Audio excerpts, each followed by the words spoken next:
अस्सलाम वालेकुम स्टूडेंट्स हम 9th फिज़िक्स का चैप्टर 4 स्टडी कर रहे हैं, that is turning effect of a force. Students first lecture से लेके अब तक हम टर्निंग इफेक्ट देखते आ रहे हैं डिफरेंट ऑब्जेक्ट्स के अंदर, जिसमें हमने डेली लाइफ से स्टार्ट किया था कि डेली लाइफ में टर्निंग इफेक्ट को हम बहुत तरह से ऑब्ज़र्व करते हैं और चीज़ों में टर्निंग इफेक्ट प्रोड्यूस करके उनके साथ डीलिंग बआसानी की जा सकती है। स्टूडेंट्स मुझसे कुछ क्वेश्चंस पूछते हैं कि सर ये जो मार्कर है ये डायरेक्ट ऐसे करके भी खोला जा सकता है, यूं अब मैं इस पर बहुत टाइटली फोर्स लगाया तो ये यूं करके भी इसको ओपन किया जा सकता है, then why it's need to produce a turning effect. Students door का जो हैंडल है उसको भी अगर आप ऐसे प्रेस करेंगे, अपनी तरफ खींचेंगे, शायद डोर तब भी खुल जाए। किसी भी बॉटल की कैप जो है अगर आप सारा दिन लगे रहें और बाहर की तरफ अपनी तरफ ज़ोर लगाएं तो शायद बॉटल का कैप खुल जाए, बट हम उस फोर्स की बात कर रहे हैं जो टर्निंग इफेक्ट प्रोड्यूस करती है और मैक्सिमम एफिशिएंसी के साथ मैक्सिमम हमें आउटपुट वर्क ज़्यादा देती है। इस बात का क्या मतलब है? अब अगर इसी मार्कर में ये देखिए, ये टर्निंग इफेक्ट प्रोड्यूस करूँ बआसानी खुल गया है, लेकिन अब इस मार्कर से सिर्फ इस मार्कर पे आप टर्निंग इफेक्ट अप्लाई करने से लेके माइनर से मेजर ऑब्जेक्ट्स की तरफ जाएं, आप नट की तरफ, बॉटल के कैप की तरफ, डोर के हैंडल की तरफ और बहुत सारे ऑब्जेक्ट है, स्पेनर की तरफ। अब अगर स्पेनर आपने पकड़ा हुआ है स्टूडेंट्स और आपने उसको ग्रिप दे दी है, पेवेटेड नट के ऊपर आपने ग्रिप दे दी है और आप ऊपर की तरफ खींचते हो ऐसे करके, तो शायद वो नट खुलते खुलते आपसे घंटे लग जाएं। लेकिन अगर आप उसी नट को फिक्स करें, उसके पेवेटेड पॉइंट को ग्रिप दें, देन क्लॉकवाइज और anti clockwise turning effect produce करें, देन उसको टाइटन लूजन करने में आपको आसानी से वो टाइट और लूज हो सकता है इन टर्निंग इफेक्ट।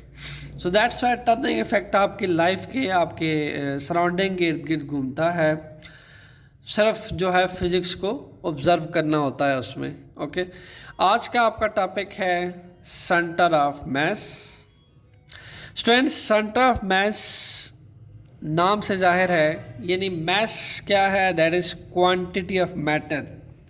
किसी भी मैटर की क्वांटिटी को मास कहा जाता है, either it's solid, either it's liquid, either it's gas, but mass is a quantity of matter. किसी भी मैटर की क्वांटिटी जो है वो क्या कहलाता है? वो मास कहलाता है। Quantity of matter. अब मैटर की हमारे पास क्या है? मैटर हमारे पास सॉलिड में भी पाया जाता है, सॉलिड में भी पाया जाता है मैटर, लिक्विड में भी पाया जाता है, गैस में भी पाया जाता है, प्लाज्मा स्टेट के अंदर भी मैटर पाया जाता है। Students, in solid, liquid, gas, plasma के पार्टिकल या एटम का जो सेंटर होता है, या उनके सिस्टम का जो सेंटर होता है, उसको हम सेंटर ऑफ मास कहलाते हैं। क्वांटिटी ऑफ मैटर के सेंटर जो है वो सेंटर ऑफ मास कहलाता है। ऑब्वियसली ये वर्डिंग आपको समझाने के लिए काफ़ी नहीं है, इसलिए आगे बढ़ते हैं और इसके स्टेटमेंट पे गौर करते हैं। कहता है कि centre of mass of a system, किसी भी सिस्टम का सेंटर ऑफ मास क्या होता है? सिस्टम लफ्ज़ से आपने घबराना नहीं है। सिस्टम ये बुक भी हो सकता है, सिस्टम ये मार्कर भी हो सकता है।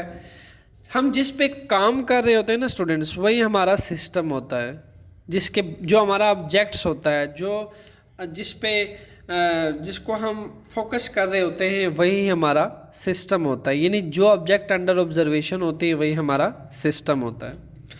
तो centre of mass of a system is such a point, यानी किसी भी सिस्टम का वो पॉइंट जहाँ पे हम फोर्स अप्लाई करें और फोर्स अप्लाई करने से वो सिस्टम मूव करें बग़ैर रोटेट किए हुए, बग़ैर रोटेशन के वो सिस्टम मूव करें।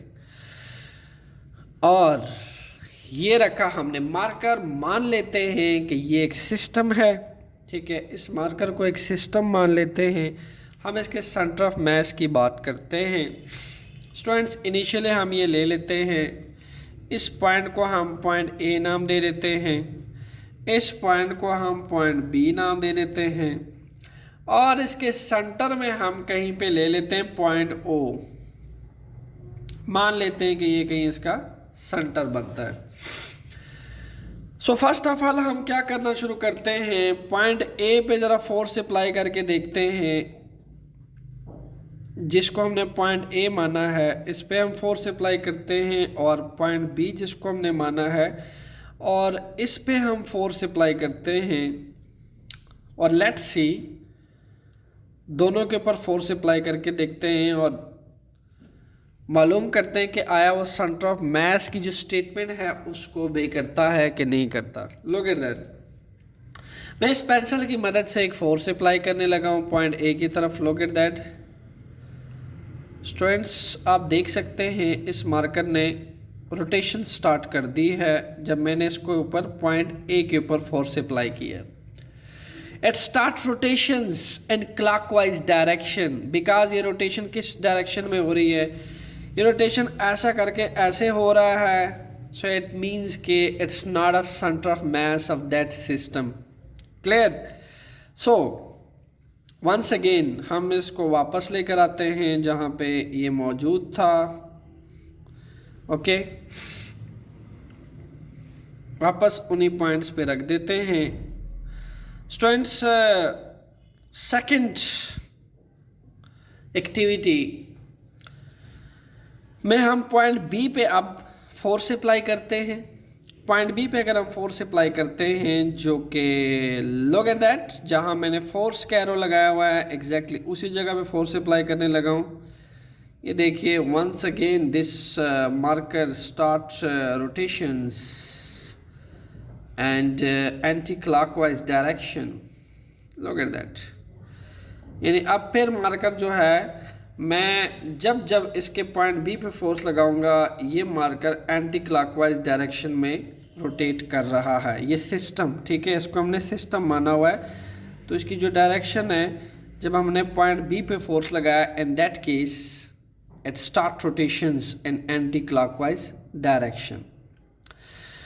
स्टूडेंट्स, अब सेंटर ऑफ मास क्या कहता है, वो तो ये कहता है कि एट्स अ पॉइंट, ये एक ऐसा पॉइंट होगा जहां पे मैं फोर्स अप्लाई करूं और सिस्टम मूव करे विदाउट रोटेशन। सिस्टम ने कैसे मूव करना है, विदाउट रोटेशंस। ये एक मैटर है स्टूडेंट्स, ये एक सिस्टम है, ये एक सॉलिड मैटर है, एक सॉलिड सिस्टम है जिसका हम सेंटर ऑफ मास की बात करें, हम उसके उस पॉइंट की बात करें जहाँ पे हम फोर्स अप्लाई करें और होल बॉडी मूव करें।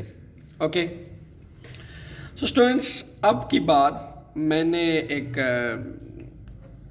डिफरेंट पॉइंट हम ले सकते हैं। ऐसा नहीं है कि आप सिर्फ इसके एजेस ले सकते हैं, ये पॉइंट्स भी आप ले सकते हैं, डिफरेंट पॉइंट्स ले जा सकते हैं। इसको आप कह सकते हैं पॉइंट ई कह दें, इसको पॉइंट एफ कह दें, इसको पॉइंट जी कह दें, इसको आई कह दें, इसको जे कह दें और ये के कह दें। तो इस सिस्टम पे डिफरेंट पॉइंट्स लें और डिफरेंट पॉइंट्स पे आप फोर्स लगाएं तो आपको हर दफ़ा पता चलेगा कि आप जब राइट साइड्स के एजेस की तरफ, राइट साइड के पॉइंट्स की तरफ फोर्स लगाते हैं तो आपका सिस्टम एंटी क्लॉकवाइज डायरेक्शन में रोटेशन स्टार्ट कर देता है, लाइक दैट। और आपने ये देखना है कि आप जब राइट लेफ्ट पोर्शंस पे फोर्स लगाते हैं एंड ए वाली साइड पे आप फोर्स लगाते हैं तो आपको क्या ऑब्जर्व करने को मिलता है, आपका सिस्टम जो है वो क्लॉकवाइज रोटेशन में फोर्स लगाना, डायरेक्शन में मूव करना शुरू कर देता है और साथ साथ रोटेट भी करता है। स्टूडेंट्स, इस पूरे सिस्टम के अंदर एक ऐसा पॉइंट ज़रूर है कि जिसके ऊपर मैं फोर्स लगाऊं, उसके ऊपर फोर्स लगाने से ये पूरा सिस्टम जो आपको नज़र आ रहा है from point A to B, ये पूरा सिस्टम उसी डायरेक्शन में मूव करेगा विदाउट रोटेशन। ये रोटेट नहीं करने वाला, not in anti clockwise not in clockwise, बल्कि ये जिस डायरेक्शन में फोर्स लग रहा है ये पूरे का पूरा सिस्टम, होल सिस्टम का जो मैस है, होल सिस्टम का जो मैस है वो उसी डायरेक्शन में मूव करेगा। एक्चुअली उसी पॉइंट का नाम है सेंटर ऑफ मैस। तो सेंटर ऑफ मैस को अगर मैं ये कह दूं कि सेंटर ऑफ मैस ये भी होता है centre of mass, centre of mass को हम शॉर्टकट में CO लिखते हैं। Centre of mass, centre of mass वो पॉइंट होता है जहाँ पे इस पूरे सिस्टम का जो मैस है एक पॉइंट पे आके कन्फाइंड हो जाता है। इन्हें आप सपोज करूँ मैं, अगर ये एक पॉइंट O है, ये बड़ा सा मैंने इसको हाईलाइट किया है, ये पॉइंट O है, इस पूरे सिस्टम का जो मैस है स्टूडेंट्स इस पॉइंट पे आके कन्फाइंड हो जाए, पूरे का पूरा मैस। तो इस पॉइंट को मान लीजिए कि हम इसको क्या कहेंगे, COM, centre of mass. Because अगर इस पॉइंट पे आप फोर्स अप्लाई करोगे तो फोर्स अप्लाई करने के बाद ये जो एक्सेलरेट होगा according to Newton second law, Newton second law ये कहता है कि अगर आप किसी बॉडी के ऊपर एक्सटर्नल फोर्स लगाते हो तो बॉडी जो है फोर्स के डायरेक्शन में एक्सेलरेट करता है। सो हम जब इस पॉइंट O पे फोर्स लगाते हैं, let's suppose look at that, ये मैंने एज्यूमिंग लिया है, लेट्स सी कि पूरा बॉडी जो है इस पे मूव करता है, या फिर लुक एट दैट, ये देखिए पूरा बॉडी जो है वो मैस के हिसाब से मूव करता है। ये देखिए, ये तो एक फ्रैक्शन भी होती है रजिस्टर की, बट नज़र आ रहा है कि पूरा बॉडी जो है पूरा सिस्टम रोटेट कर रहा है। ओके, मैं इसको वापस लेके आता हूँ, एक दफ़ा फिर डेमोन्स्ट्रेट करते हैं। आपको जो दोनों साइड पे एजेस पे थोड़ी सी फ्रैक्शन नज़र आ रही होगी, ओब्वियसली ये रजिस्टर है और फ्रैक्शन आप पढ़ चुके हैं। दो सरफेसेस ऐसे जब एक दूसरे के ऊपर आती हैं तो फ्रैक्शन होता है। बट अगर मैं कम्प्लीटली इसको पॉइंट O की तरफ ये फोर्स लगाता हूँ, एक्सटर्नल फोर्स, तो ये सिस्टम कम्प्लीटली उस फोर्स की डायरेक्शन पे मुझे रोटेट होता हुआ, एक्सेलरेट होता हुआ दिखाई दे रहा है। It will not rotate any more, look at that. So ये मूव कर रहा है। इसका मतलब ये है कि पॉइंट O जो है स्टूडेंट्स, ये वो पॉइंट O है जहाँ पे whole mess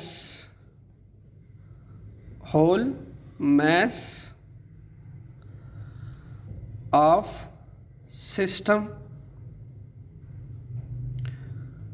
whole mass of system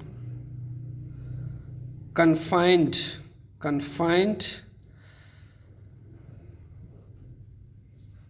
at single point।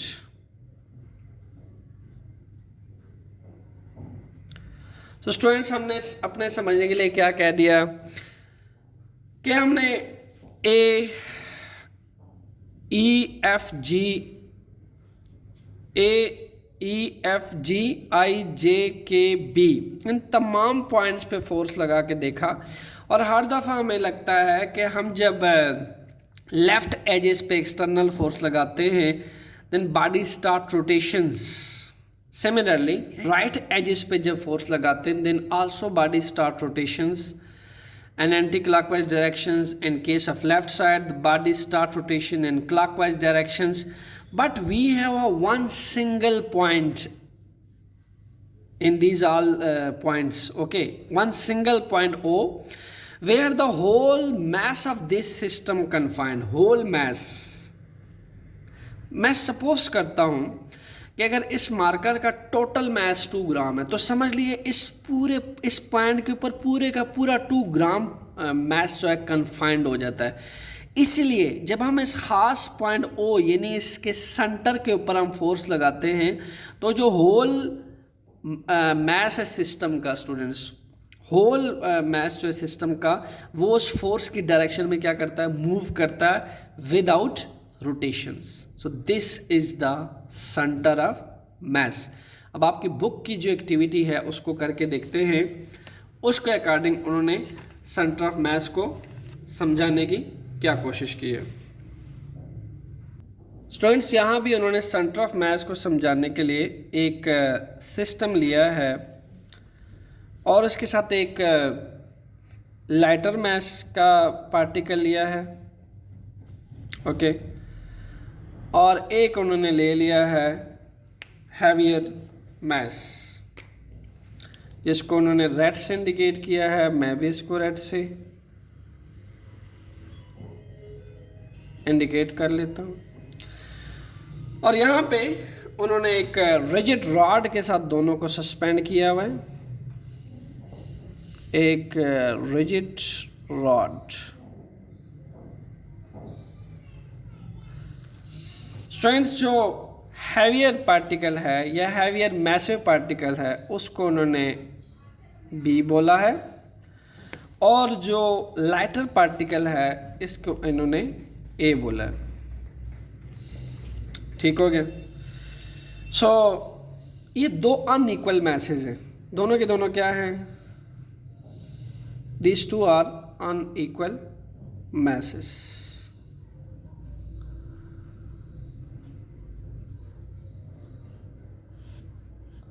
Unequal message का क्या मतलब है स्टूडेंट्स? अगर ये 100 ग्राम है तो मान लीजिए ये 500 ग्राम होगा। सपोज कर लें अगर ये 1 kg है तो ये 2 kg या 3 kg है। यानी यूँ समझ लीजिए कि अगर मैथ की बात करें तो मैथ के रिस्पेक्ट से B is heavier than A, so that's why these two are unequal masses. और इसको हमने फिट किया हुआ है इंसुलेटेड रॉड के अंदर। ठीक है, एक रॉड है, रिजिड रॉड है, उसके अंदर हमने फिक्स किया हुआ है। ठीक है, अब स्टूडेंट्स इस पे हम एक्टिविटी करके देखते हैं। डिफरेंट पॉइंट पे हम पॉइंट ओ ले लेते हैं, जैसे हमने मार्कर के केस में किया था।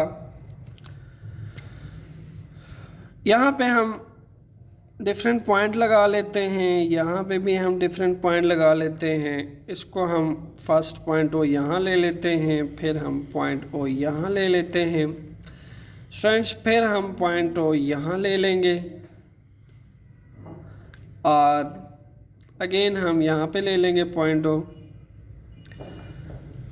हमारा गोल क्या है? एक्चुअली हमारा गोल ये है कि हमने सेंटर ऑफ मास फाइंड करना है, इस अनइक्वल मास सिस्टम का सेंटर ऑफ मास, यानी इसका हमें COM चाहिए। स्टूडेंट्स, हम ये एक्टिविटी करते हुए क्या ऑब्जर्व करते हैं? Let's see. हमें एक्टिविटी करते हुए हमें ये देखने को मिलता है कि फर्स्ट ऑफ ऑल इस हैवियर मास के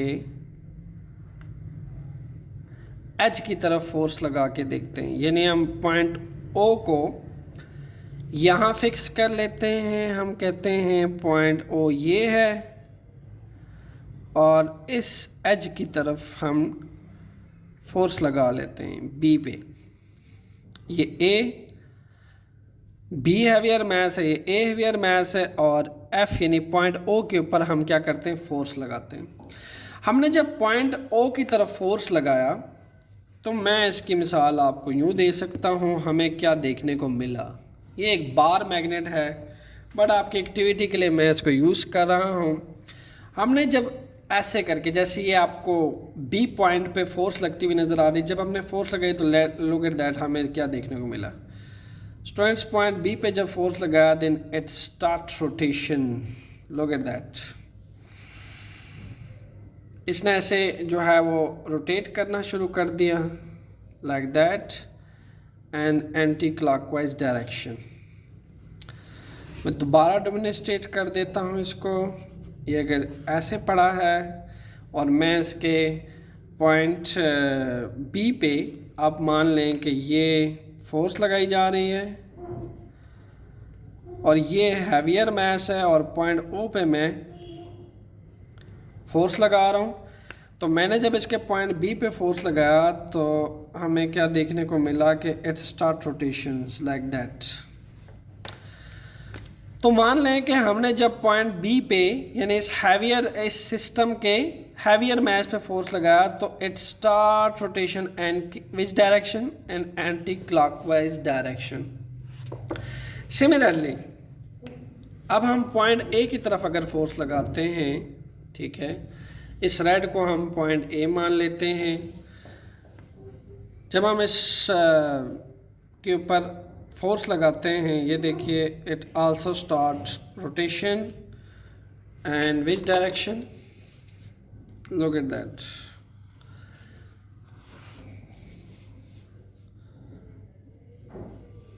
ये ऐसे रोटेट करना शुरू कर देते हैं। सो पॉइंट ए के ऊपर जब आपने फोर्स लगाई, in that case you apply force at point A and also it start rotation and clockwise direction. Clockwise direction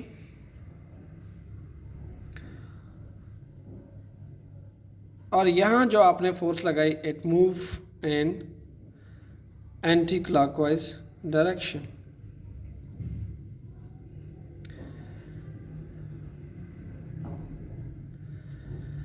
So let's find where is the center of mass, where is the actual and real point O, जहाँ पे ये whole system of two unequal masses, जहाँ पे मैं force लगाऊं और ये पूरे का पूरा उस डायरेक्शन में मूव करें। स्टूडेंट्स, इसके लिए हमने क्या किया, पॉइंट O को हमने डिफरेंट पॉइंट्स पे फर्स्ट ऑफ ऑल अप्लाई किया। फर्स्ट हमने देखा कि जब हम लाइटर मैस जो है, जो छोटा मैस है, उसके एजेस की तरफ जब हम फोर्स लगाते हैं तो ये क्लॉकवाइज डायरेक्शन में मूव करता है। फिर हैवियर मैसेस के एजेस की तरफ जब हम फोर्स लगाते हैं तो हमने देखा ये एंटी क्लॉकवाइज रोटेट करना शुरू कर देता है। इन केस के ए और बी दोनों के एजेस की तरफ जहाँ जहाँ हमने पॉइंट ओ को लिया डिफरेंट एजेस पे, ये देखिए डिफरेंट डायरेक्शन पे जहाँ हमने पॉइंट ओ को लिया तो हमने एक क्लॉकवाइज और सिमिलरली यहाँ पे भी हमने पॉइंट ओ लिए और एंटी क्लॉकवाइज रोटेशन हमें देखने को मिली। So let's find the point O, where is that. होता क्या है स्टूडेंट्स, पॉइंट हैवियर पार्टिकल और जो लाइटर पार्टिकल है उसे थोड़ा सा इक्वल फासले पे आप आएँ, इक्वल डिस्टेंस पे आप आएँ और पॉइंट ओ को लोकेट करें। Let's see what will happen. यहाँ पे हम एक स्मॉल मैस वाला लाइटर पार्टिकल ले लेते हैं, यहाँ पे हम हैवियर पार्टिकल ले लेते हैं। अब इस दफ़ा हम क्या करते हैं स्टूडेंट्स के इक्वली फासला एज्यूम करते हैं, यहाँ से हम इतना आगे और यहाँ से हम इतना आगे। तो सपोज करते हैं कि पॉइंट ओ जो है वो हम इसको मान लेते हैं, दिस वन। यानी मैं अगर अपना ये भी एक रिजिड सिस्टम है, रिजिड बॉडी का एक सिस्टम है, ये अगर मैं इसके ऊपर ऐसे करके रखूं, ओके, तो सपोज करते हैं कि जो रेड कलर ब्लू कलर जहाँ पे मिक्सअप हुआ एक दूसरे के साथ, बिल्कुल इसके सेंटर में पॉइंट ओ ले लेते हैं। मैं थोड़ा सा ऐसे पीछे करता हूँ ताकि आपको समझ आए, बिल्कुल ऐसे करके। ये रेड और ब्लू है, रेड और ब्लू कलर जहाँ पे मिक्सअप हुए हुए हैं, जो इनका बिल्कुल एज है, सेंटर में जो एज है जहाँ मिक्सचर है, इन दोनों का बाउंड्री मिक्सचर है जहाँ से ये मिक्सअप हुए हुए हैं, मैंने उसको सेंटर मान लिया है और मैं अब इसके ऊपर फोर्स लगा के देखता हूँ what will happen. Look at that,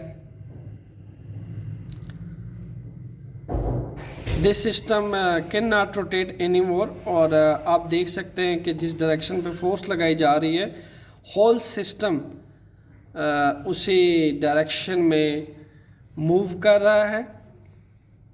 again once again repeat this activity. जब आप ये फोर्स लगाते हैं पॉइंट ओ की तरफ तो होल सिस्टम उसी डायरेक्शन में मूव करता है। Okay, so this one is your center of mass, COM। इसलिए हमने कहा कि सेंटर ऑफ मास वो पॉइंट है जहाँ होल मास पूरे सिस्टम का, यानी अगर मैं ये बात करूँ कि ये वो पॉइंट है जहाँ पे होल मास, इस पूरे सिस्टम का होल मास इस पॉइंट ओ के ऊपर आके क्या हो जाता है, कन्फाइंड हो जाता है, पूरे का पूरा, ये पूरा मास एजेस का सारा मास इस पॉइंट ओ की तरफ कन्फाइंड हो जाता है, इस पॉइंट ओ पे कन्फाइंड हो जाता है कि जब मैं उस पॉइंट ओ पे फोर्स लगाता हूँ तो होल सिस्टम उस डायरेक्शन की, इस फोर्स की डायरेक्शन में एक्सेलरेट करता है जिस डायरेक्शन में फोर्स लगाई जाती है, and that displacement, that distance will be, should be in the direction of force and should be without rotation, क्योंकि जब सेंटर ऑफ मास पे फोर्स अप्लाई की जाती है उस केस में बॉडी रोटेट नहीं करता। So this is a deeply explanation of center of mass. Hopefully you will enjoy physics. If you enjoy physics, then student tell me in the comments how much you enjoy physics now with Jamilur Rahman. Enjoy your life, enjoy physics, observe the physics surrounding you and observe the physics and your life. Thanks.